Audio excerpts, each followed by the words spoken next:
جی میر صاحب. جی پہلی خبر تو یہی کل نواز شریف ایکٹیو ہوئے ہیں. ایک تو جگہ جگہ وہ ترقیاتی منصوبوں کا افتتاح کر رہے ہیں, تقریریں کر رہے ہیں, جس شہر میں جا رہے ہیں وہاں کے پروجیکٹ اناؤنس کر رہے ہیں, اور دوسرا اب بڑا دھڑلے کے ساتھ وہ کہہ رہے ہیں کہ میں تو کان نہیں دھرتا ان لوگوں کے نعروں پر, لیکن عوام ان کا جواب دے رہے ہیں. اور عوام کا جواب ان کا یہ تھا کہ عمران خان کا کراچی کے جلسے کے بارے میں گویا ان کا کمنٹس تھا کہ کراچی کے عوام نے بتا دیا ہے کہ ان کی کتنی طاقت ہے, کتنی ہمت ہے, کتنی قوت ہے. اور دوسرا پنجاب کا مطلب جہلم اور وہاڑی کے الیکشن دونوں جگہ وہ ہار گئے ہیں. تو وہ چترال میں ٹنل کا لواری ٹنل جو کہ برسوں سے چل رہی ہے جی, میرا خیال ہے شاید ضیاء الحق کے زمانے سے چل رہی ہے, یعنی بننی کب سے شروع ہوئی ہے تو میں کچھ نہیں کہہ سکتا. اکثر اوقات اچھا 1955 کو افتتاح کیا گیا تھا اس کا جی. اب وہ کہہ رہے ہیں کہ جی یہ اگلے 2017 کے وسط میں یہ مکمل ہو جائے گی. لواری ٹنل بڑی ایک امپورٹنٹ جگہ اس لحاظ سے ہے کہ چترال کے لوگوں کو یہاں آنے کے لیے ایک بڑا ہی مشکل دشوار گزار راستہ سے ہو کر آنا پڑتا ہے. افغانستان کا بارڈر بھی ساتھ ہے, اور یہاں یہ ہے کہ بالکل کٹے ہوئے ہیں وہ. اگر یہ ٹنل بن جائے گی, مکمل ہو جائے گی, تو ان کی آمد و رفت یہاں اسلام آباد تک, ان کی آمد و رفت پشاور تک, ان کی آمد و رفت ملک کے دوسرے حصوں تک بہت آسان ہو جائے گی. کچھ تو لوگ یہ بھی کہتے ہیں کہ ایسی صورت میں وہاں ٹنل تو بن جائے گی لیکن اپنی تہذیب لے کر بھی آئے گی. لیکن ایسی تہذیب کی پرزرویشن کا کیا کرنا جہاں لوگ افلاس کے مارے ہوئے ہیں, کوئی نہ کھانے کو ملتا ہے, نہ کوئی چیز پہنچتی ہے, نہ کوئی تجارت ہے, نہ کوئی سیاحت ہے, ہر چیز مشکل ہے. تو اس کا بھی اعلان کیا. وہاں انہوں نے غالباً یونیورسٹی کا بھی کہا کہ یہاں ایک یونیورسٹی بننی چاہیے. اب ہم یونیورسٹیاں جب تک پھیلاتے نہیں دور دراز علاقوں میں, بات بنتی نہیں ہے. 250 بیڈ کے ہاسپٹل کا وہاں انہوں نے اناؤنس کیا ہے, اور یہ وہ ان کی اسکیم کا حصہ ہے جو وہ لے کر آئے ہیں کہ میں ملک میں مختلف جگہوں سے 250 بیڈ کے, 500 بیڈ کے, 1000 ہاسپٹل قائم کروں گا. تو اس لحاظ سے وہاں دیہات نے بجلی دینے کا بھی وعدہ کیا, بجلی دینے کا وعدہ کیا, ٹنل کے مکمل ہونے کی نوید سنائی, یونیورسٹی کا تذکرہ کیا, اور ہاسپٹل قائم کرنے کی بات کی, اور ساتھ اپنے سیاسی جو مخالفین تھے ان پر بھی گفتگو کی. عام طور پر اگست اور ستمبر کے مہینے کا ایک نیریٹو بیان کیا جاتا تھا کہ اگست میں پتہ نہیں کیا ہو جائے گا, پھر ستمبر میں کیا ہو جائے گا. اب ستمبر کے مطابق بہت سے کام یعنی کہ ہوتے تھے, کہتے یار اس لیے ہو رہے ہیں, یہ رائے ونڈ میں دھرنا دے رہے ہیں اسی لیے دے رہے ہیں, اس لیے دیکھو یہ سارا کام ہو رہا ہے. ادھر دھرنے کی صورتحال یہ ہے کہ 24 تاریخ کو دھرنے کا اعلان کیا ہوا ہے عمران خان نے رائے ونڈ میں. اب رائے ونڈ سے ان کی مراد کیا, یہ اناؤنس نہیں ہے. اس لیے اناؤنس نہیں ہے کہ اگر تو جاتی عمرہ پہ دھرنا دینا ہے جہاں کے نواز شریف کے گھر ہیں, تو وہ تو ہٹ کے ذرا علاقہ ہے, نہر کے کنارے ہے, اور اگر اس چوک پہ دینا ہے جس سے اڈا پلاٹ کہتے ہیں یا کیا کہتے ہیں, تو وہ دوسری بات ہو جاتی ہے. پھر آپ ٹریفک صرف رائے ونڈ کی روک سکتے ہیں, اس کے بھی آلٹرنیٹو شاید روٹ اب بن گئے ہیں. اور اگر آپ رائے ونڈ شہر میں دھرنا دینا چاہتے ہیں تو اس کا تو کوئی مطلب ہی نہیں بنتا. تو وہ بھی طے نہیں ہے. اس میں مختلف گفتگو بھی ہونے لگی ہیں. جو شجاعت نے کہا کہ بھئی یہ کام ٹھیک نہیں ہے, کسی کے گھروں پہ جا کے دھرنے دینا ٹھیک نہیں ہے. کچھ لوگ لکھ رہے ہیں کہ وہاں خاص طور پر نہ شہباز شریف وہاں رہتے ہیں, نہ نواز شریف ملک میں ہوں گے, وہ امریکہ گئے ہوں گے, اور لے دے کے ان کی ضعیف والدہ ہوگی وہاں, اور بزرگوں کا احترام تو سب کو کرنا چاہیے. ان کے گھر کے باہر دھرنا دینے کا کوئی تو سمجھ نہیں آتا, کوئی بات سمجھ نہیں آتی. لیکن چونکہ بات یہ ہو گئی ہے کہ اسپیکر نے ریفرنس جو تھے عمران اور جہانگیر ترین کے تو الیکشن کمیشن کو بھیج دیے ہیں, لیکن نواز شریف کا نہیں بھیجے. تو اس پہ اسپیکر پہ بڑی لان تان ہو رہی ہے کہ انہوں نے غیر جانداری کا ثبوت نہیں دیا. وہ سبھی کے بھیج دیتے یا کسی کا نہ بھیجتے, خود وہ الیکشن کمیشن کے پاس چلے جاتے. انہوں نے کیوں فیصلہ دیا, کیوں کیا, جانداری دکھائی, مسلم لیگ نون کا اسپیکر بن کے رہ گئے. تو اس پر آج اپوزیشن کا ایک اجلاس بھی ہو رہا ہے. اس اجلاس میں ظاہر ہے کہ بہت سی باتیں جو ہیں, لیکن مسئلہ یہ آ جاتا ہے کہ پیپلز پارٹی کتنا شریک ہوگی, شریک ہوتی ہے کہ نہیں ہوتی ہے. وہ اس طرح کی سیاست پر کچھ بلیو نہیں کر رہے, وہ نہیں سمجھتے کہ اس طرح کی سیاست کے ذریعے وہ پانسا پلٹ سکتے ہیں. یعنی کہ پیپلز پارٹی جو ہے وہ اپوزیشن میں تو ہے, لیکن ان کو پتہ ہے کہ اس وقت اگر یہ سارا حکومت کا تختہ الٹنے کی باتیں کی گئیں تو خود ان کی حکومت 5 سال گزاریا ہے, جس طرح وہ ایک انڈرسٹینڈنگ ہے کہ بھی آپ جو جمہوری حکومت آئے اس کو اپنا وقت پورا کرنے دو. لیکن دوسرا سوال یہ ہوتا ہے کہ اگر وہ ہو بھی جائے تو الیکشن میں ان کو اپنی اسٹرینتھ بھی اتنی نظر نہیں آتی کہ خام خواہ کیاس کریٹ کریں, آپ ایک حکومت کو ڈی سیٹ کریں, اور اگر یہ ہو جائے اور اس کے نتیجے پہ آپ کو ہاتھ بھی کچھ نہ آئے, اور نواز شریف کو بھی کچھ نہ نواز شریف کہتا ہوں, عمران خان کو بھی کچھ نہ ہاتھ آئے, ان کو بھی کچھ نہ ہاتھ آئے, چنانچہ اپوزیشن خود سپلٹ ہے. ان کا جو بہت سی باتیں ہیں, اب انہوں نے یہ ہوا کہ وہاں تقریر کی, فضل الرحمان پہ خلاف تقریر کر دی, عثمان جار ولی خان کا نام لے دیا, تو انہوں نے کہا کہ عمران تو اپنے دشمن خود پیدا کر رہا ہے.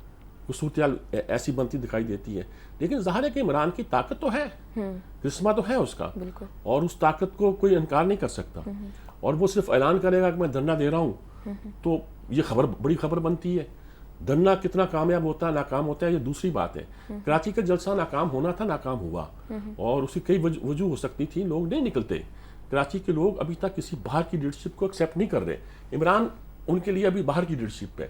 جو ان کی وہ مقامی قیادت اب ابھری ہوئی ہے, وہ تو کوئی سیاست میں وہاں کراچی کی سیاست میں کبھی تھی ہی نہیں. اور ان کا کوئی, اب فیصل ڈاڈا صاحب کل شاہراہ فیصل پر, یعنی جو مین سڑک ہے وہاں, وہ کوئی مظاہرہ کر رہے تھے 3 بجے سے لے کر, رزلٹ نکلا کہ سڑک بلاک کرتے ہیں, سارا کراچی بلاک ہو جاتا ہے. اچھا, وہ تو بلٹ پروف گاڑیاں بھی ان کے پاس ہیں, اور بھی ان کی سہولتیں ہیں. آخر یہ ہوا کہ انٹروین کرنا پڑا سندھ حکومت کو, اور ان کو اریسٹ کر لیا گیا. اریسٹ کرنے کے بعد سارا ٹریفک جو تھا وہ کھلا ہو گیا, رواں دواں ہو گیا. فیصل ڈاڈا کی کوئی پرانی سیاسی تاریخ نہیں ہے. عمران اسماعیل ان کے دوسرے آدمی ہیں, ان کی بھی کوئی اتنی لمبی چوڑی سیاسی تاریخ نہیں ہے. عارف علوی ہیں وہاں, عارف علوی ہیں, کوئی پرانے لوگوں کے نام جب جانتے تھے ہم, جب بنی تھی تو عارف علوی تھے, نجیب ہارون تھے, فردوس تھے. کچھ تو بدزن ہو کے چلے گئے, لیکن عارف علوی ڈٹے ہوئے ہیں, فردوس بھی ڈٹے ہوئے ہیں, اور لوگ بھی ہوں گے وہ جو وہاں موجود تھے. تو یہ بھی جو ایک چسل چلتی ہے اندر پارٹیوں کے, وہ بھی بہت سے مسائل جو ہے وہ پیدا کرتی ہے. جی بہرحال یہ کیا صورت بنتی ہے کیا نہیں بنتی یہ تو بعد میں معلوم ہوگا. لیکن ایک اور نقشہ یہ ہے کہ ہندوستان کے ساتھ ہمارا ایک اٹ کھڑکا جسے کہتے ہیں وہ چل رہا ہے. ہمیں 2-4 دن سے خبریں آ رہی تھیں کہ پاکستان کے ہائی کمیشن کو, وہی سفیر ہی ہوتا ہے, ہائی کمشنر کو بہت سی تقریبات میں جانے سے روک دیا گیا, اور بڑی امپورٹنٹ فنکشن بھی تھا, لیکن اور اپنے لوگوں کو ہدایت دے دی گئی کہ ان کو نہ بلایا جائے فنکشن میں. یعنی کہ اگر آپ کسی سفیر یا ہائی کمشنر کو پابندیاں لگاتے ہیں تو یہ تو کوئی اس بات کی علامت بن جاتا ہے کہ آپ ان کو انڈیپینڈنٹ کام کرنے کی اجازت نہیں دینا چاہتے. اب ادھر واقعہ یہ ہوا کہ پاکستان میں انڈیا کے سفیر ہائی کمیشن کو, میں سفیر بھی کہے جا رہا ہوں, ہائی کمیشن بھی کہہ رہا ہوں, تاکہ بتایا جائے کہ ہائی کمیشن سفیر ہی ہے, اور کامن ویلتھ اب کہاں رہی, اور یہ اعلیٰ نام دینا ہائی کمیشن وغیرہ یہ تو اب دکھاوے کی بات ہے کہ ہے تو سفیر ہی. وہ سفیر جو ہے وہ کراچی چیمبر آف کامرس نے ان کو بلایا تھا, وہ خیر دعوت نامہ شاید منسوخ کر دیا. تو انڈیا نے ہمارے عبد الباسط صاحب کو وہاں طلب کیا کہتے ہیں نا اسے, اور بلا کے کہا کہ یہ احتجاج کیا اس بات پہ. انہوں نے کہا اب جو آپ کر رہے ہیں وہ کہاں گیا, اور اگر ہم پول کھلے گا تو بات بہت دور تک جائے گی. اور ظاہر ہے کہ یہ ساری صورتحال جو وہاں پیدا ہوئی ہے وہ بھی ایسی نہیں ہے کہ اس کو نظر انداز کیا جا سکے. اور چنانچہ یہ ہے کہ دونوں ملک اس بات پہ اعتراض کر رہے ہیں کہ ان کے ہائی کمیشن جو سفیروں کو آزادانہ موومنٹ کی اجازت نہیں دی جا رہی. مطلب یہ ہے کہ اگر ہائی کمیشن کا درجہ تو سفیر سے بلند رکھا گیا تھا نا, ہائی کمیشن تو غیر ملک میں ہوتا ہے, اور یہ کہا گیا تھا کہ یہ کامن ویلتھ تو ایک ہی برادری ہے, اس میں سفیر رکھنے کی کیا توک ہے, یہاں تو ہائی کمیشن ہونا چاہیے. اور ہائی کمیشن کو اگر آپ فری موومنٹ کی اجازت نہیں دے رہے ہیں تو اس کا نتیجہ کیا نکلے گا. انڈیا اصل میں کشمیر کے مسئلے کی وجہ سے بہت بوکھلایا ہوا ہے, ان کو رستہ نہیں مل رہا, ان کو سمجھ نہیں آ رہا کہ کیا بات کی جائے, کیسے کی جائے, کہاں سے رستہ نکالا جائے اور کہاں سے رستہ جو ہے وہ سامنے آئے گی. ادھر ہمارے شہباز شریف صاحب ہیں, وہ اورنج ٹرین پہ چل رہے ہیں مسلسل, اور وہ کل بھی انہوں نے کہا کہ دنڈا سیاست جو ہے وہ ختم ہو چکی ہے, اور یہ جو مخالفت کر رہے ہیں, تاریخی مقامات کی حفاظت کا ذکر کر رہے ہیں. انہوں نے کبھی شالامار باغ دیکھا ہے؟ کچھ لوگوں کے بارے میں یہ ہوتا تھا ہندوستان میں آگرہ میں جائیں اور تاج محل دیکھیں نہ آئیں, لاہور میں رہیں اور شالامار باغ نہ دیکھیں. یہ ایسا ہی ہے, نور جہاں کا مقبرہ, جہانگیر کا مقبرہ, بادشاہی مسجد, شاہی قلعہ, یہی تو چیزیں ہیں لاہور کی. یہ باقی جو لکشمی بلڈنگ وغیرہ یہ کوئی ایسے تاریخی اس معنوں میں نہیں ہے جس معنوں میں ہمیں آج کل کہا جاتا ہے اور بیان کیا جاتا ہے کہ اس کو بہت تاریخی بلڈنگ ہے اور تاریخی کہا جاتا ہے, اور بہت سی باتیں. ادھر جی ہمارے ہاں ایک اور بھی ہے کہ امریکہ دیکھیں نا, ایک انڈیا ہمارا درد سر ہے, ایک امریکہ ہمارا درد جگر ہے. درد جگر ہی کہہ سکتا ہوں, درد دل بھی کہہ لیجئے, کچھ کہہ لیجئے. ان کی صورت یہ ہے کہ وہاں انہوں نے کہا ہے، امریکہ نے کہا کہ پابندیوں کی کوئی تجویز پاکستان کے بارے میں زیر غور نہیں ہے. وہاں انڈین لابی بہت مضبوط ہے، مضبوط ہی نہیں ہے بلکہ یہ کہ بہت سے وہاں جو نیچرائزڈ امریکن ہیں، یعنی انڈین جو وہاں امریکن سٹیزن ہو گئے ہیں، وہ آپ کے اہم اداروں میں بیٹھے ہوئے ہیں. آپ مذاکرات کے لیے جاتے ہیں تو آگے جو امریکن بیٹھا ہوتا ہے وہ انڈین ہوتا ہے، یعنی کہ ایک تو امریکن ہوگا وائٹ دیش سے، ایک وہ انڈین کو اٹھا لیتے ہیں کہ یہ بھی امریکن ہے، اور وہاں وہ تفریق نہیں کی جاتی. جب کوئی شہری بن جاتا ہے تو پھر اس کو تفریق تو نہیں کی جاتی. تو ایسی صورت میں وہ کہتے ہیں پابندیوں کی بات ہوتی رہتی ہے، پاکستان میں پابندیاں لگائی جا رہی ہیں. انہوں نے کہا نہیں بھی کوئی پاکستان پہ پابندیاں لگانے کی کوئی بات نہیں ہے، ہم البتہ انہیں کہتے رہیں گے کہ وہ دہشت گردی کے خلاف جنگ میں ذرا بھرپور کردار ادا کریں. اور اس بات پر انہوں نے اطمینان کا اظہار کیا ہے کہ جو اس ابھی تک کی جو صورتحال ہے اس میں پاکستان نے سرحدی علاقوں میں خاصا ایک پازیٹیو کام کیا ہے، اور کام انہوں نے دکھایا بھی ہے جی. اچھا، اب اس میں وہاں یہ بھی ہو رہا ہے کہ وہاں کوئی عابد قریشی صاحب ہیں جو پہلے فیڈرل جج کے لیے نامینیٹ ہوئے ہیں، پاکستانی ہیں، اور فیڈرل جج کے لیے نامینیٹ ہونا بڑی لگتی ہے. اگر وہ بن بھی جاتے ہیں تو یہ خاصی امپورٹنٹ بات گنی جائے گی. اچھا، اس کے بعد ساری خبروں میں ایک خبر تو ڈاڈا والی تو میں نے آپ کو سنا دی، اور وہ الگ سے خبر تو نہیں تھی، وہ تو خبروں میں خبر تھی. اب پکڑا ہوا ہے، کل یہ بحث ہو رہی ہے. کل خود تحریک انصاف نے اس کو انڈورس نہیں کیا، یا نعیم الحق نے کہا جی ہمارا پارٹی کا اس سے کوئی تعلق نہیں ہے. وہاں شفقت محمود ٹی وی چینل میں بیٹھے ہوئے، انہوں نے کہا یہ ہمارا فیصلہ نہیں ہے، میں پارٹی کے فیصلوں سے باخبر رہتا ہوں، لیکن یہ فیصلہ آج کہیں نہیں ہوا، آج کل وغیرہ نہیں ہوا ہے. اچھا، ڈاڈا جو ہے وہ کیا واڈا جو ہے وہ اپنی طرح کا ایک خاص ڈھنگ کا آدمی ہے. وہ بیسیکلی کوئی سیاستدان تو ہے نہیں ہے، وہ اپنے انداز میں کچھ کر رہا ہوگا، کچھ نے اپنے سکور سیٹل کرنے ہوں گے، اس کے لیے اس نے کچھ یہ سارا کیا ہوگا. پارٹی کا نام بھی اب استعمال کر سکتا ہے. پچھلے دنوں اس پہ فائرنگ بھی ہوئی، تو انہوں نے کہا میں تو بچ گیا اس لیے کہ میرے پاس تو آرمرڈ گاڑی ہے اور بلٹ پروف گاڑی ہے، اس پہ کوئی اثر نہیں ہوا. تو یہ بات بھی ان کی ٹھیک ہے، بہت سی باتوں پہ انہیں ناز کرنا چاہیے، ناز کرتے بھی ہیں. اور ظاہر ہے کہ یہ ایک نئی ہی ایک سیاستدانوں کی ایک کریڈ ہے جو پیدا ہو رہی ہے، اور وہ ظاہر ہے ان کے اپنے انداز ہیں، اپنا کرنے کا ہے. ادھر ہماری جی اب بیوروکریسی جو ہے، اب روز آ رہا ہے کہ پاناما لیکس کے بارے میں کیا کریں. انہوں نے کہا اب فلاں ہو رہا ہے، اب فلاں ہو رہا ہے. اب سی بی آئی نے یہ کیا کہ انہوں نے کہا کہ ان سب لوگوں کو نوٹس دیے جائیں کہ وہ 10 سال کے اگر نان فائلر ہیں، ورنہ 5 سال کے گوشوارے جو ہیں اپنے ٹیکس گوشوارے جمع کرائیں. یعنی جن لوگوں کے نام بھی پاناما لیکس میں آئے ہیں ان کے گوشوارے طلب کیے جائیں کہ آپ کے ٹیکس آپ نے جو دیے تھے اس کے گوشوارے کیا ہیں، وہ کیسے دیے، وہ کیا ہیں، آپ اس کو بیان کیجئے گا. مطلب سرکاری سطح پر، کبھی نیب کی سطح پر، کبھی اس سطح پر، کبھی ایف آئی کی سطح پر کچھ کام ہوتا دکھائی دیتا ہے، جیسے کام کیا جا رہا ہے. رزلٹ کیا نکلے گا یہ تو میں کچھ نہیں کہہ سکتا. ہمارا جو نظام ہے اس میں رزلٹ بڑی مشکل سے نکلتا ہے. عدالتیں بھی ہماری بڑے غصے میں ہیں، وہ بہت سی باتیں کرتی ہیں کس طرح ملک چلایا جاتا ہے یا چلتا ہے. لیکن قصہ یہ ہے کہ ساری چیزیں اپنے اپنے طریقے سے آگے بڑھتی جا رہی ہیں، ہوتی جا رہی ہیں جی. اور آخری خبر جو میں آپ کو بتانا چاہ رہا ہوں وہ آپ بھی نہیں یاد نہیں دلائی، کرکٹ میچ بالکل اینڈ پھر اچھا کیا.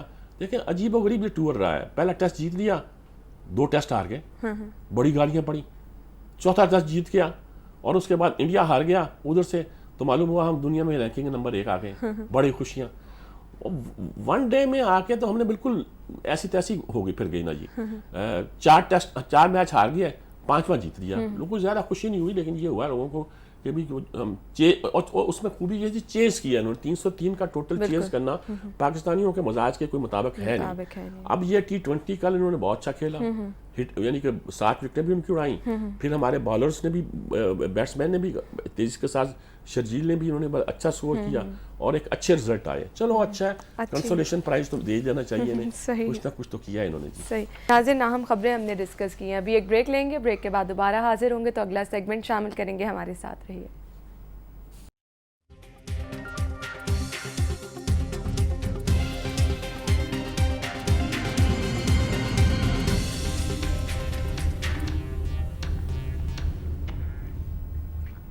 Welcome back. اگلا سیگمنٹ شامل کریں گے انسائٹ.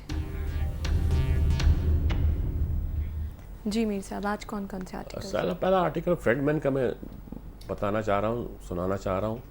انہوں نے کہا کہ آکسفورڈ ڈکشنری جو بچوں کے لیے ہے، 7 سے 14 سال کی عمر کے بچوں کے لیے، اس میں بہت سے لفظ خارج کر دیے گئے ہیں جو فطرت کے بارے میں تھے. ان کی ضرورت نہیں رہی. اب نئے لفظ آ گئے ہیں، ان کو استعمال کرنا پڑتا ہے. بلاگ آ گیا ہے جی، اور اس میں MP3 آ گیا ہے اور وائس میل آ گیا ہے، اس طرح کے لفظ بہت سارے ہیں، کٹ اینڈ پیسٹ آ گیا ہے، یعنی کہ لوگوں کو اب کٹ اینڈ پیسٹ کیا ہوتا ہے بھائی، جب معلوم کرنا چاہیے تو بچوں کے لیے اب یہ لفظ وہاں شامل کر دیے گئے ہیں.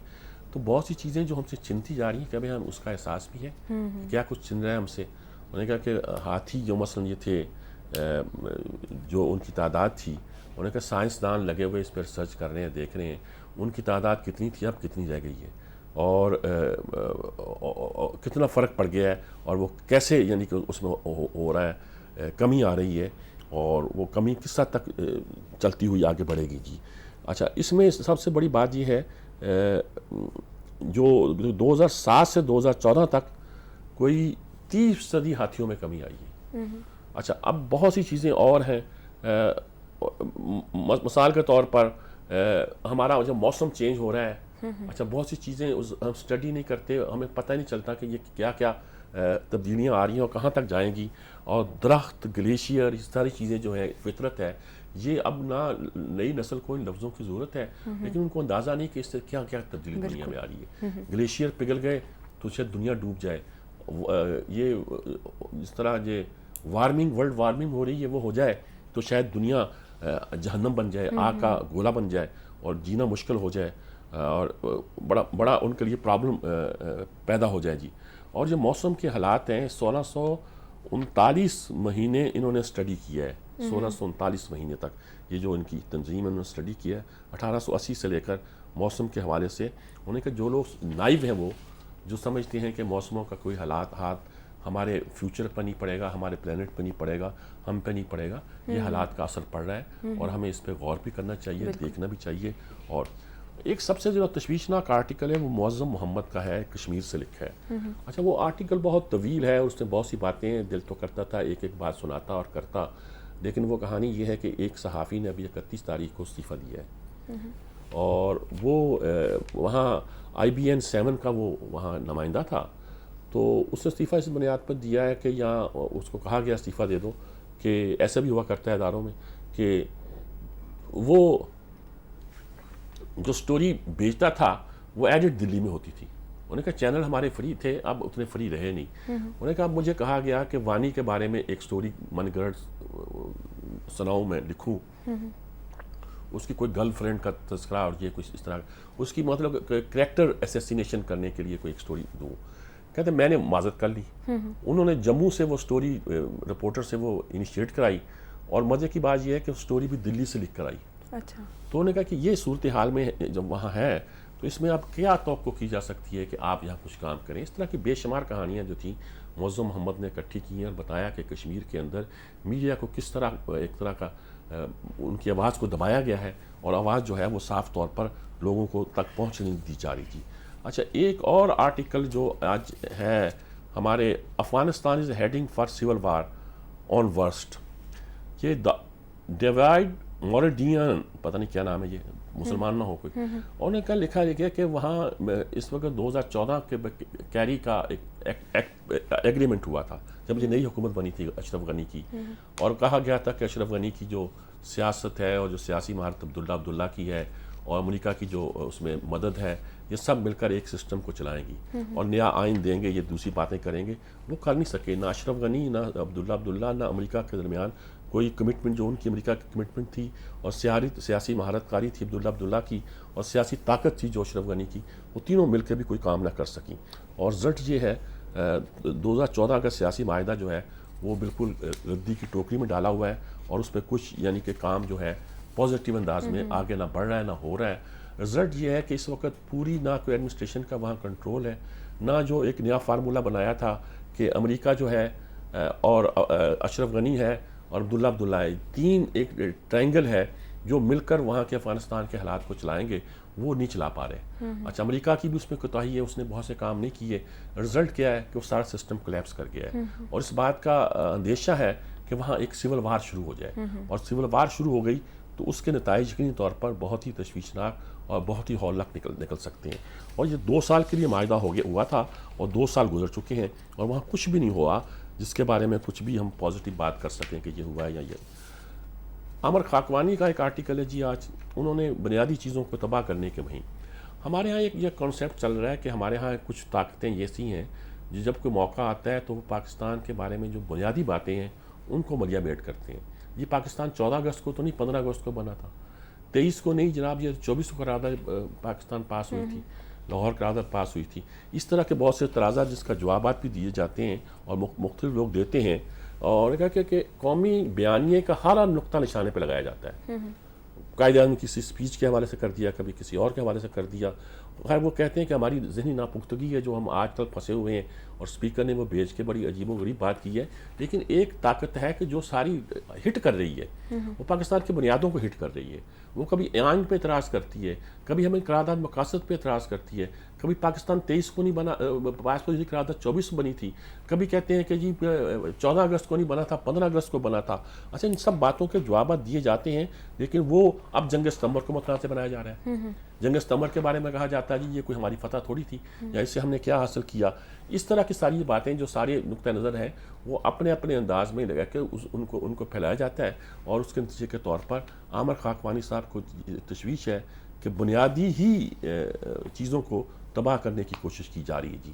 اچھا ایک آرٹیکل احمد بیر کا ہے جی, یہ پچھلے دنوں ان کا پروگرام بھی تھا کہ چونڈا گئے تھے, یہ سیالکوٹ کے رہنے والے ہیں, اور چونڈا تو بالکل قریب ہی ہے لیکن وہاں تک پہلی بار گئے ہیں. وہاں جا کے ان کا خیال تھا کہ یہاں کے لوگوں نے جو جنگ لڑی تھی, جہاں کے لوگ رہتے تھے ان کے انٹرویو دیں گے, اور سب دیے انہوں نے, سب باتیں کی بھی. لیکن وہیں انہیں ایک اور بات کا احساس بھی ہوا. مثلا کہ ہیڈ ماسٹر نے کہا جی ہم کچھ نہیں چاہتے, ہم چاہتے ہیں کہ بھئی ہمیں کوئی لاہور وغیرہ میں جو بھی سڑکیں ہیں اللہ ان کو سلامت رکھے, لیکن ہم یہ چاہتے ہیں کہ ہمارے علاقے میں یہاں ایسی سڑکیں تو بنا دی جائیں کہ لوگ باہر سے آئیں اور ہم انہیں بتا سکیں کہ اس جگہ کیسی جنگ لڑی گئی تھی اور ہم نے قوت اور بہادری کے کیا کیا مظاہرے کیے تھے. اچھا اب اس پہ انہوں نے بات کو آگے بڑھایا ہے. انہوں نے کہا کہ یہ اس وقت پورے ملک میں دیہی اور پنجاب, خاص طور پنجاب کے دیہی پنجاب کا اور شہری پنجاب کا بڑا فرق ہے.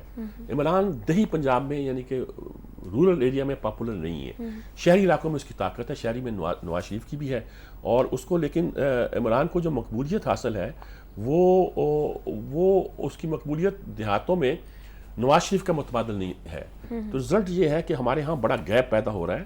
اور پھر انہوں نے کہا کہ یہ جا رہے ہیں وہاں رائے ونڈ کیا کرنے جائیں گے, نواز شریف تو ہوگا امریکہ میں, شہباز شریف جو ہے وہاں رہتا نہیں ہے, تو کیا وہاں کس لیے جائیں گے, ان کی والدہ رہتی ہے اس کے لیے جائیں گے, کس لیے جائیں گے.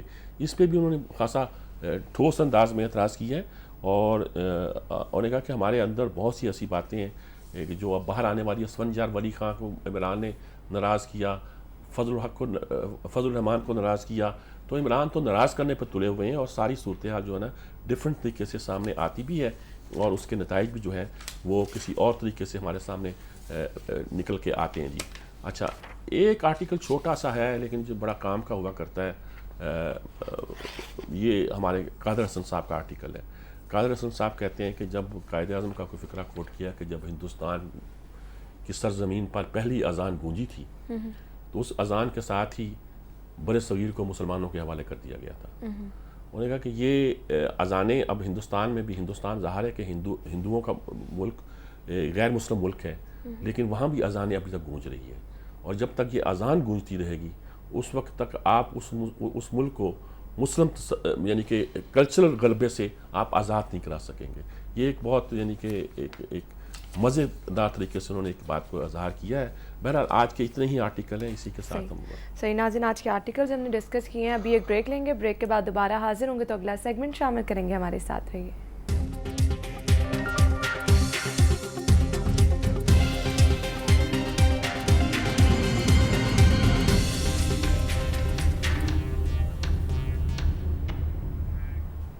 بریک کے بعد آپ کو ایک بار پھر سے خوش آمدید کہیں گے. اگلا سیگمنٹ شامل کریں گے ان پٹ. اور آج ہمارے ساتھ ٹیلی فون لائن پہ ہوں گے ڈاکٹر حسن عسکری صاحب اور نذیر لغاری صاحب. جی حسن عسکری صاحب یہاں, ڈاکٹر صاحب یہاں ہوں گے اور نذیر لغاری صاحب کراچی میں ہوں گے. تو میں لغاری صاحب سے پہلے پوچھنا چاہتا ہوں, کراچی کی صورتحال بڑی بدلتی جاتی ہے. کبھی فروغ ستار ایکٹیو ہو جاتے ہیں, کبھی مصطفیٰ کمال کا تجربہ ہوتا ہے.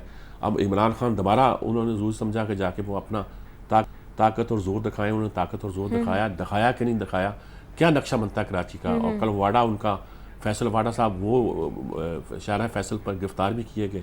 السلام علیکم نذیر لغاری صاحب. جی جناب وعلیکم السلام. کیا کراچی کی کیا صورت نظر آتی ہے؟ سارا کچھ ہو رہا ہے، تجربات ہی ہو رہے ہیں یا کچھ سچ مچ اس کی کوئی ڈائریکشن نظر آتی ہے؟ نہیں تجربات نہیں، کراچی جو ہے ایک نئی ٹرانسفارمیشن کے عمل سے گزر رہا ہے، نئے انداز میں ٹرانسفارم ہو رہا ہے، اور بہت سی چیزیں جو ہیں اب میرے خیال میں ماضی کی طرح نہیں رہیں گی. بہت سی چیزیں تبدیل ہوئی ہیں، حقیقتیں تبدیل ہوئی ہیں، منظرنامہ تبدیل ہوا ہے، ریالٹیز جو ہے اب وہ نہیں ہیں جو 20-25 سال پہلے تھیں. اور میرے خیال میں ایک نیا، ایک اچھا، ایک ترقی کرتا ہوا، ایک آگے بڑھتا ہوا شہر جو ہے وہ آپ کے سامنے ہوگا. اس میں جو چیزیں مس کرتی ہیں وہ گورننس ہے، ڈیلیوری ہے، پولیٹیکل جو پولیٹیکل صورتحال تھی اس میں بہرحال تبدیلی آ رہی ہے کہ ایم کیو ایم جو ہے اس صورتحال میں نہیں ہے. ایم کیو ایم نے اپنے آپ کو کیا ہے minus Altaf Hussain. M Q M سے ایک بڑا گروپ پاک سرزمین پارٹی بن چکا ہے. یہاں سے دوسرے نمبر پر سب سے زیادہ ووٹ لینے والی تھی پی ٹی آئی پھر میدان میں آئی ہے.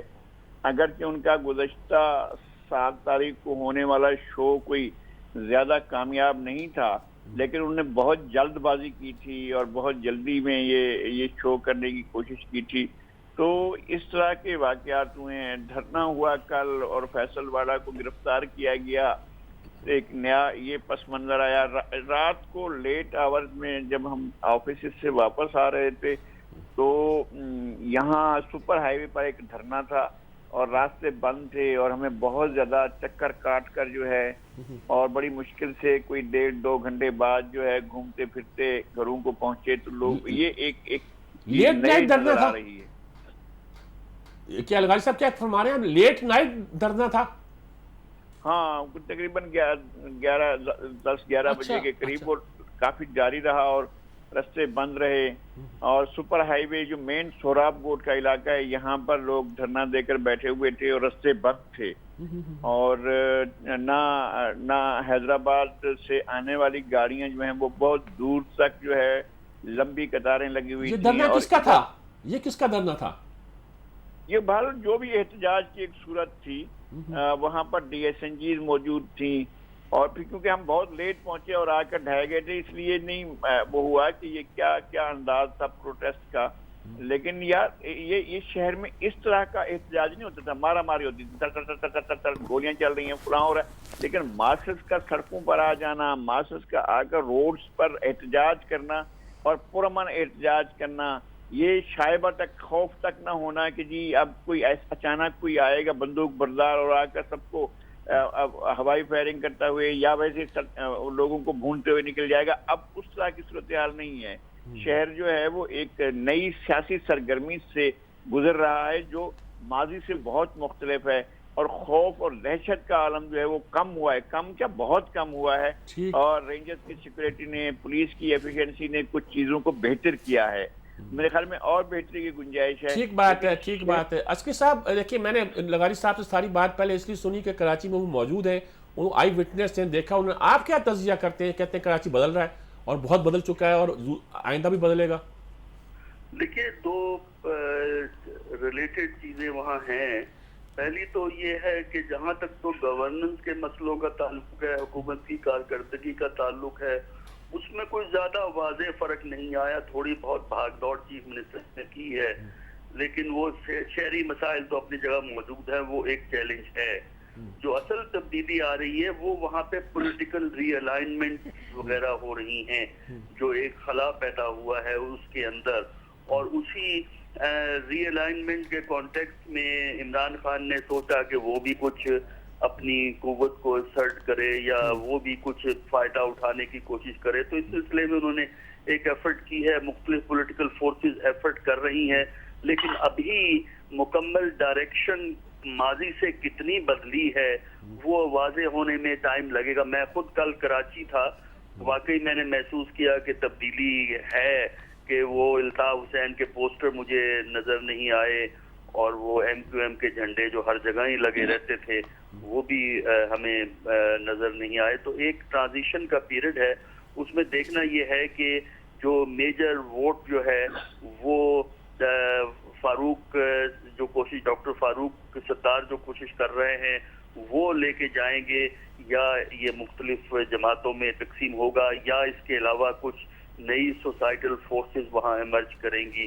تو اس میں ایک ٹرانزیشن کا پیریڈ پولیٹیکل ڈومین میں دیکھیں گے. شہری سہولتوں کا قصہ تو وہ اسی طرح ہی چلتا رہے گا. ٹھیک بات ہے آپ کی. دوسری خبر جی نذیر لغاری صاحب آپ سے پہلے پوچھتا ہوں کہ ایک تھا اگست کا مہینہ دیا جاتا تھا، ستمبر کا ایک ایجنڈا دیا جاتا تھا. اب ستمبر میں تو نواز شریف بڑے ایکٹیو ہیں، وہ یہ کہہ رہے ہیں کہ میں بیمار بھی نہیں ہوں، مجھے ڈر بھی کسی بات کا نہیں ہے، ترقیاتی منصوبوں کو بھی اعلان کیے جا رہے ہیں. اچھا دوسری حکومتیں بھی، خیبر پختونخوا کی بھی، سندھ کی بھی، پنجاب کی بھی صوبائی حکومتیں جو ہیں وہ بھی اپنے اپنے کچھ نہ کچھ لگتا ہے کہ ایکٹیو ہو گئی ہیں. کیا الیکشن نظر آتا ہے انہیں، یہاں 1.5 سال بعد بھی جو الیکشن ہو اس کی تیاری دکھائی دیتی ہے آپ کو؟ کیا نظر آتا ہے سب کچھ؟ ایک تو یہ کہ یہ بہت عرصہ تک ممکن نہیں ہے جو منظرنامہ ہے. ایسا نہیں ہے کہ بہت سی چیزیں ہمارے سامنے کھلی ہوئی ہیں، لیکن جو اندر کا پولرائزیشن ہے، جو ریاستی مقتدرہ کے داخلی بحران ہے، اور جو کچھ پاناما لیکس کے بعد کشیدگی پیدا ہوئی ہے، وہ کم نہیں ہوئی ہے. اور ایسا نہیں ہے کہ یہ عوام کی یادداشت کا مسئلہ نہیں ہے، یہ تمام اداروں کی یادداشت کا مسئلہ ہے کہ دنیا کے جتنے بھی لوگوں نے آف شور کمپنیاں بنائی ہوئی ہیں اس میں وزیر اعظم کے بچے شامل ہیں، اور وزیر اعظم نے قوم سے آ کر خطاب کیا اور پھر قومی اسمبلی کے فلور پر، اور یہ تمام ان کے خطابات جو تھے وہ تضادات سے پر تھے، اور ایسا ایک بات دوسری بات سے جو ہے متصادم تھی. تو یہ بات ایسا نہیں ہے کہ بھلا دی گئی ہے، اور یہ بات جو ہے میاں نواز شریف کو زندگی ہمیشہ جب تک یہ مسئلہ حل نہیں ہوتا ہانٹ کرتی رہے گی اور ان کے پیچھا کرتی رہے گی. اور میاں نواز شریف نے جو ہے اس مسئلے کو حل نہ کر کے خود اپنے لیے مسائل پیدا کیے ہیں. وہ اب تک جو ہے وہ اس سارے کے سارے مسئلے کو مٹی پاؤ کے اس میں چلا رہے ہیں کہ بس جان چھوٹ جائے جی، وقت گزر جائے، یہ سارا کچھ ہو جائے. لیکن یہ نہیں ہے ماسز کی یادداشت کا ایشو، یہ اداروں کی یادداشت کا ایشو ہے، یہ لوگوں کی، یہ جو مقتدر لوگ ہیں ان کی یادداشت کا ایشو ہے. اور وہ یہ ہے کہ ملک کی اتنی بڑی دولت جو وزیر اعظم فلور آف دا ہاؤس پر کہہ رہے ہیں کہ میں نے تو 1 روپیہ بھی پاکستان سے باہر نہیں لے گیا ہوں. تو یہ جو اربوں ڈالر کی یہ اتنی بڑی جائیداد اور امپائر، اور یہ یہاں پر اتنے بڑے اکاؤنٹس، یہ سارا کچھ جو ہے یہ بہت 10 لاکھ مربع فٹ میں کمپنیاں، اور یہ بغیر پیسے کے بن جاتی ہیں، خود بخود بن جاتی ہیں. یہ نہیں وہ ہوگا. اور دوسری بات یہ ہے کہ میرا اپنا خیال یہ ہے کہ یہ وزیر اعظم کو سٹیپ ڈاؤن کرنا پڑے گا، آج نہیں تو کل کرنا پڑے گا. یہ صورتحال جائے گی نہیں، اور اگر صورتحال بڑھتی ہے تو تصادم بڑھے گا، صورتحال اور خراب ہوگی، اور اس میں خرابی جو ہے وہ وزیر اعظم کی طرف سے ہوگی، ایسا نہیں ہے کہ کسی اور طرف سے ہوگی. ہم کبھی بھی یہ نہیں رہے ہیں کہ جناب کوئی کانسٹیٹیوشن سے ماورا کوئی اقدام کیا جائے، لیکن وزیر اعظم اپنے لیے کوئی راستہ چھوڑ نہیں رہے ہیں، اور پارلیمنٹ کو اسپیس بھی نہیں دے رہے ہیں، کسی کو اسپیس نہیں دے رہے ہیں. آپ عسکری صاحب کیا کہیں گے سچویشن پر؟ میں یہ بھی کہہ رہا ہوں، ساتھ ایڈ کرنا چاہتا ہوں کہ نواز شریف ایکٹیو ہوئے ہیں، جلسے بھی کر رہے ہیں، ترقیاتی منصوبوں کا اعلان بھی کر رہے ہیں، مخالفوں کو بھی آڑے ہاتھوں لے رہے ہیں، اور وہ اگست اور ستمبر کی ڈیٹ دینے والے لوگوں کو بھی للکار رہے ہیں. کیا لگتا ہے آپ کو سارا نقشہ؟ دیکھیے یہ ڈائیورشنری ٹیکٹکس سے اصل چیلنج جو ہے جو ان کو ہے وہ ختم نہیں ہوگا. پاکستان ایک ایسی کنفنٹریشن کی طرف بڑھ رہا ہے کہ اگر حکومت کوئی فلیکسیبلٹی شو نہیں کرتی تو ہمیں یہ کہنا بہت مشکل ہے کہ یہ پولیٹیکل سٹیٹس کو یہاں جو ہے اس ملک میں قائم رہ سکتا ہے. کیونکہ کنفنٹریشن میں آپ زبان دیکھیں، تحریک انصاف والے بھی ایکسٹریمسٹ زبان استعمال کر رہے ہیں، اور پی ایم ایل این والے تو بالکل ہی سخت زبان استعمال کر رہے ہیں، اور یہ امپریشن دے رہے ہیں جس ازمپشن پہ چل رہے ہیں پی ایم ایل این والے. پنجاب میں اگر اسٹیٹمنٹس پڑھیں وہ یہ ہیں کہ عمران خان فیل ہو گیا ہے، لاہور میں صرف 4-5 ہزار لوگ تھے، کراچی کا جلسہ بھی فیل ہو گیا، لہذا میاں صاحب ذرا ڈنڈا دکھاؤ، ذرا سختی کرو اور معاملہ ٹھیک ہو جائے گا. یہ بڑی ڈینجرس اپروچ ہے، اور کنفنٹریشن کی طرف ہم جا رہے ہیں. گورنمنٹ کو فلیکسیبلٹی شو کرنی چاہیے. کنفنٹریشن چاہے اپوزیشن کی وجہ سے ہو، اگر یہ کانفلکٹ بڑھتا ہے اور کوئی اس پہ فزیکل وائلنس ہو جاتا ہے، چاہے وہ اپوزیشن کی وجہ سے ہوا ہو، بلیم جا کے پھر گورنمنٹ پہ پڑ جاتا ہے، کیونکہ مینیج گورنمنٹ نے کرنا ہوتا ہے. تو میرا خیال یہ ہے کہ حکومت ذرا صبر سے کام لے، ذرا ہوش سے کام لے. اور جتنی دنیا میں جتنے ملکوں میں یہ قصہ آیا ہے پاناما لیک کا، وہاں سب جگہ ہینڈل ہو گیا ہے. یہاں یہ ہے کہ جن کے متعلق الزامات ہیں انہوں نے کچھ نہیں کیا، بلکہ ان کی سیاسی جماعت جو ہے وہ جنگ لڑنے کو تیار ہے اس ٹاپک کے اوپر.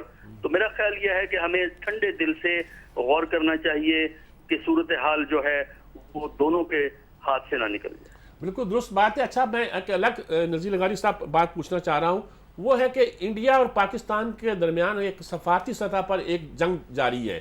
وہ ہمارے ہائی کمشنر کو سفیر کہہ لیں یا کچھ کہہ لیں، اس کو کہیں باہر جانے نہیں دے رہے. اس کو انہوں نے انسٹرکشن دی ہے کہ ان کے اجلاس میں شامل نہ ہوں اور ان کو مہمان کے طور پر نہ بلایا جائے. اور آج پروٹیسٹ کیا انہوں نے، جس سے ہمیں یہ خبر معلوم ہوئی ہے کہ کراچی چیمبر آف کامرس نے انوائٹ کیا تھا انڈین ہائی کمیشن کو، اور یہ کہ وہ شاید انہوں نے معذرت کر لی ہے، انہوں نے پروٹیسٹ کیا کہ ایسا کیوں، کیا جنگ کیا ہے؟ ظاہر ہے انڈیا آپ کے لیے ہمیشہ مسائل پیدا کرتا ہے، اور وہ بڑا مودی بطور وزیر اعظم ایک اسٹیٹمنٹ شب ہوتی ہے، اور ایک جب آپ ایک اتنے بڑے ملک کے وزیر اعظم بن جاتے ہیں تو آپ کے اندر ٹھہراؤ آتا ہے، عقل آتی ہے، فہم آتی ہے، آپ کو ادارے بتاتے ہیں، لوگ بتاتے ہیں، لیکن اس کے باوجود وہ تو یہ نہیں سمجھ رہے ہیں، وہ تو دھمکیاں میز انداز میں بات کرتے ہیں. وہ جو سیاست کے اندر جو گجرات کے اندر چھچورے بازی ہوتی تھی ویسی کہ ویسے بالکل چھچورے پن سے وہ سیاست کر رہے ہیں. وہ اس طرح کی باتیں کر رہے ہیں کہ جو وزیر اعظم کے منصب کے آدمی کو زیب ہی نہیں دیتی ہیں.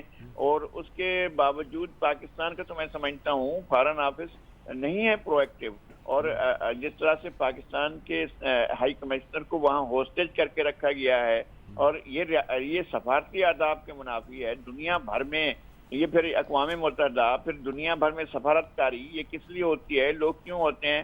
ہر آدمی جو ہے وہ اس بات کا خیال رکھتا ہے کہ کسی ملک کے، چاہے وہ وارنگ ملک بھی ہوں، ایک دوسرے کے ساتھ جنگ میں بھی ملوث ہوں، تب بھی ایسا نہیں ہوتا ہے کہ کسی بھی ملک کے سفارتکار کو اس طرح سے یہ اخبار بنایا جائے. پاکستان کے ساتھ تو بھارت بہرحال زیادتی کر رہا ہے، یہ بات تو ہمیں اگنور نہیں کرنی چاہیے کہ مودی کے آنے کے بعد صورتحال خراب سے خراب تر ہوئی ہے، اور دونوں ملکوں کے تعلقات جو ہیں وہ اچھا. دوسری طرف بھی مودی کے بھائی بن رہے ہیں یہاں پر سیاسی لوگ جو ہیں، جو میاں نواز شریف ہیں، ان کی ہمیشہ سے خواہش رہی ہے کہ جو بھی ہو جائے ہمیں تو بھارت کے ساتھ جو ہے وہ شوگر بیچنی ہے، ہم نے بھارت میں لوہا بیچنا ہے، ہم نے بھارت سے کاروبار دھندا کرنا ہے. تو وہ اس چکر میں تو کاروباری آدمی کے اپنے مفادات ہوتے ہیں، اس کے اب ریاست نے کیا مفادات طے کیے ہیں، ریاست کے کیا ترجیحات ہیں، وہ وزیر اعظم کی ذاتی ترجیحات اور ہیں، اور جو ریاست نے اپنے لیے طے کی ہیں وہ اور ہیں. جب اس طرح کی صورتحال ہوتی ہے تو پھر پولرائزیشن ہوتی ہے، وہ ہو رہی ہے، اور ہمارا فارن آفس ایک عضو معطل بن چکا ہے. یہ انڈین ہائی کمشنر کو بلانا اور اس طرح کی باتیں، یہ سارے کا سارا ہمیں دکھاوا کیا جاتا ہے کہ جی دیکھو مطمئن رہو، ہم نے بلا لیا، ہم نے طلب کر لیا، اور جو ہے وہ دیکھیں ہم اس کو بات کر رہے ہیں، ان کو چائے پلائی، بیٹھا او بھائی ذرا خیال کرنا، یہ کرنا، اور کہہ کر بھیج دیا. تو اس طرح کی صورتحال چل رہی ہے ہمارے یہاں. تو جی عسکری صاحب آپ کیا فرمائیں گے اس سچویشن پر؟ یہ جو اچانک ہندوستان اور پاکستان کے درمیان سفارتی سطح پر یہ پابندیاں، ایک دوسرے کو روکنا، کام نہ کرنے دینے کی کیفیت پیدا ہوئی ہے، کیوں ہوئی ہے؟ دیکھیں ہندوستان کی پالیسی اس وقت بڑی کلیئر ہے پاکستان کے بارے میں. ایک تو پالیسی کا یہ ہے کہ پاکستان پہ دباؤ رکھنا ہے، اور وہ سیاسی دباؤ، ڈپلومیٹک دباؤ پاکستان پہ موجود ہے. دوسرا یہ ہے کہ بین الاقوامی سطح پر پاکستان کے خلاف پروپیگنڈا ٹیررزم کے حوالے سے کرنا ہے. G20 کی میٹنگ میں بھی مودی صاحب نے پاکستان کا نام لیے بغیر پاکستان کے خلاف پروپیگنڈا کر دیا. اس کی وجہ بنیادی طور پہ دو ہیں. ایک تو یہ ہے کہ امریکہ کی بڑھتی ہوئی سپورٹ اور پینٹاگون اور انڈین ملٹری میں بڑھتا ہوا تعلق، ایک تو فیکٹر یہ ہے. دوسرا یہ ہے کہ ہندوستان یہ سمجھتا ہے کہ پاکستان جو کشمیر کا ایشو اب ریز کرتا رہا ہے اور آئندہ بھی کرے گا، تو اس کو جو ہے پریمپٹ اس طرح کیا جائے کہ ٹیررزم کے حوالے سے ہر فورم پہ یہ کہا جائے کہ پاکستان میں ٹیررزم ہے جو اسٹیٹس کو تنگ کرتا ہے، اور یہی پوائنٹ آف ویو امریکہ کا ہے. اس کی وجہ سے اسکر صاحب میں امریکہ کے بارے میں خاص طور پر کہنا چاہ رہا ہوں کہ ان کے ہاں بھی یہ آیا ہے، بیانات اس قسم کے آئے ہیں کہ یہ ہم کوئی پابندیاں نہیں لگا رہے. یہ پابندیاں نہیں لگا رہے کا سوال کہاں سے پیدا ہوا؟ اور یہ کہ کچھ کر رہا ہے پاکستان؟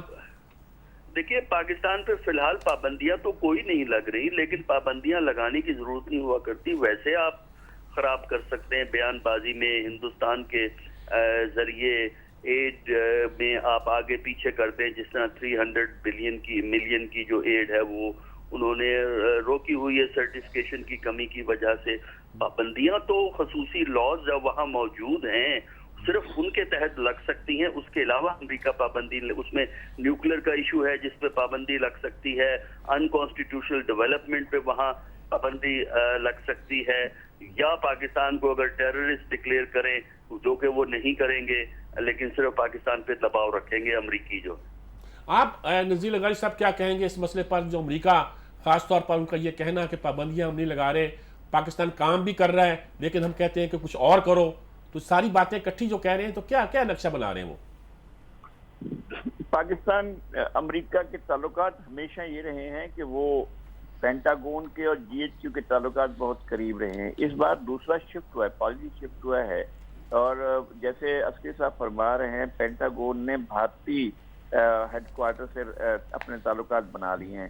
پاکستان کی سیاسی لیڈرشپ جو ہے وہ وائٹ ہاؤس سے اپنے تعلقات بنا کر وہ چاہتی ہے کہ انفلوئنس جو ہے وہ ملٹری لیڈرشپ کا کم کر دیا جائے، اور وہ بہت سی باتیں جو امریکہ کی طرف سے ہوتی ہیں سیاسی لیڈرشپ اس کے ساتھ ایک پیج پر جانا چاہتی ہے، اگرچہ اس کے حالات نہیں ہیں، اگرچہ وہ بہت ہی خراب حالات ہیں. اور دوسرا یہ ہے کہ امریکہ نے پاکستان کے اس اسٹیٹس کو قبول نہیں کیا. ایک زمانے میں ہم فرنٹ لائن اسٹیٹ تھے، اب ہم ان کے لیے ایک خراب وہ ہیں کہ ہمارے بارے میں جو بھارت میں پروپیگنڈا ہوتا ہے وہ دراصل جنریٹ وہیں ہوتا ہے، امریکہ میں ہی ہوتا ہے، اور یہاں اس کو پھیلایا جاتا ہے.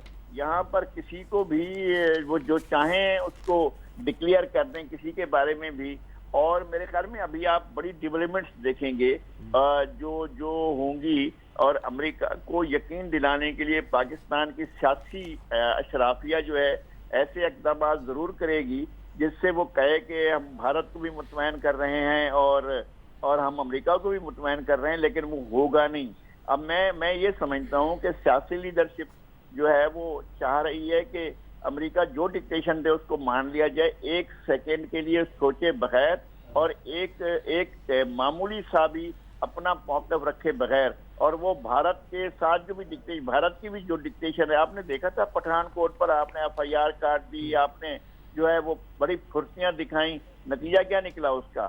اور آپ وہ لے کر بیٹھے ہوئے ہیں. آج تک وزیر اعظم نے نہیں کہا کہ بھئی ہم نے ایک بڑا اہم وہ ان کا آدمی گرفتار کیا ہے رہا کا، تو اس کے بارے میں کوئی بات ہو. اب تو وہ حضرت طاہر القادری صاحب جو کچھ دکھا رہے ہیں اور وہ جو ثبوت لے کر آ رہے ہیں کہ کس طرح سے ان کے آدمی جو ہیں وہ ان کے پاس بیٹھے ہوئے ہیں، تو یہ ساری چیزیں جو ہیں ایک نئے انداز کا نئے قسم کی صورتحال کو ڈیولپ کر رہی ہیں. وہ یہ ہے کہ وزیر اعظم نواز شریف بھارت اور امریکہ کی مدد سے ایک اپنی ہیجمنی بھی بنانا چاہتے ہیں. وہ شاید آج یا کل یا پرسوں وہ کہیں گے میں ارزگان ہوں اور میں جو ہوں وہ بغاوتوں کو وہ بہت شکریہ نذیر لغاری صاحب. وقت بالکل تقریباً ختم ہو گیا ہے، اس لیے اجازت لیتے ہیں، لیکن آپ بہت تفصیل کے ساتھ اور بہت خوبصورتی کے ساتھ آپ نے اس پوائنٹ آف ویو کو بیان کیا.